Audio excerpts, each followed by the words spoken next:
اعوذ باللہ من الشیطان الرجیم بسم اللہ الرحمن الرحیم رب اشرح لی صدری ویسر لی امری واحلل عقدۃ من لسانی یفقہوا قولی۔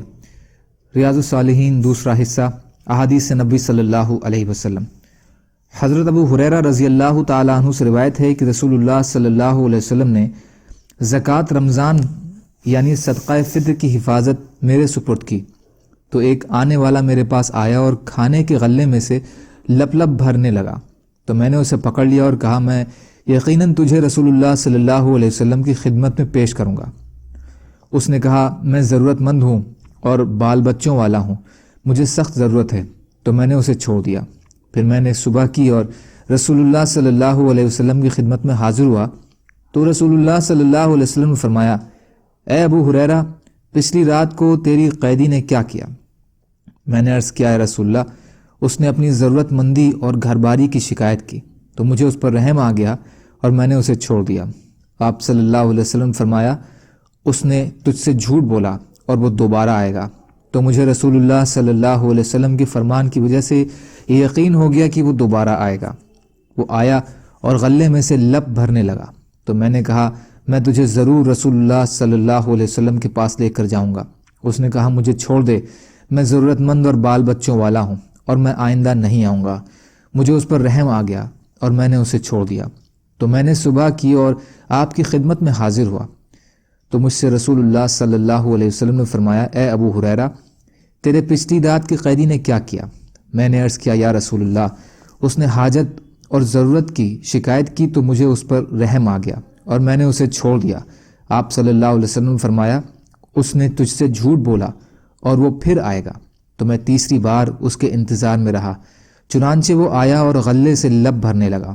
میں نے اسے پکڑ لیا اور کہا، میں تجھے ضرور رسول اللہ صلی اللہ علیہ وسلم کی خدمت میں پیش کروں گا۔ تیرا یہ آنا تیسری بار ہے، تو ہر بار یہی کہتا ہے کہ میں نہیں آؤں گا اور پھر آ جاتا ہے۔ اس نے کہا کہ مجھے چھوڑ دے، میں تجھے کچھ کلمات سکھا دیتا ہوں، ان کے ذریعے سے اللہ تجھے فائدہ پہنچائیں گے۔ میں نے کہا، وہ کیا کلمات ہیں؟ اس نے کہا، جب تو اپنے بستر کی طرف قرار پکڑے تو آیت الکرسی پڑھ لیا کر، اس کی وجہ سے صبح تک تجھ پر اللہ کی طرف سے ایک نگراں مقرر ہو جائے گا اور شیطان تیرے قریب نہیں آئے گا۔ تو میں نے پھر اسے چھوڑ دیا۔ پھر جب میں نے صبح کی تو مجھ سے رسول اللہ صلی اللہ علیہ وسلم نے فرمایا کہ تیرے رات کے قیدی نے کیا کہا؟ میں نے کہا، یا رسول اللہ، اس نے کہا کہ وہ مجھے ایسے کلمات سکھلائے گا جن کے ذریعے سے اللہ تعالیٰ مجھے فائدہ پہنچائیں گے، تو میں نے اسے چھوڑ دیا۔ آپ صلی اللہ علیہ وسلم نے فرمایا کہ وہ کلمات کون سے ہیں؟ میں نے عرض کیا کہ اس نے مجھ سے کہا کہ جب تو اپنے بستر پر کی طرف ٹھکانہ کرے تو آیت الکرسی پڑھ لیا کر، اول سے آخر تک، اور اس نے یہ بھی کہا کہ اللہ کی طرف سے تجھ پر ایک نگراں رہے گا اور صبح تک شیطان ہرگز تیرے قریب نہیں آئے گا۔ تو نبی اکرم صلی اللہ علیہ وسلم نے فرمایا، خبردار، یقیناً اس نے سچ کہا، حالانکہ وہ خود جھوٹا ہے۔ اے ابو ہریرہ، تو جانتا ہے 3 راتوں سے تو کس سے مخاطب رہا ہے؟ میں نے کہا، نہیں۔ آپ صلی اللہ علیہ وسلم نے فرمایا کہ وہ شیطان تھا۔ بخاری شریف۔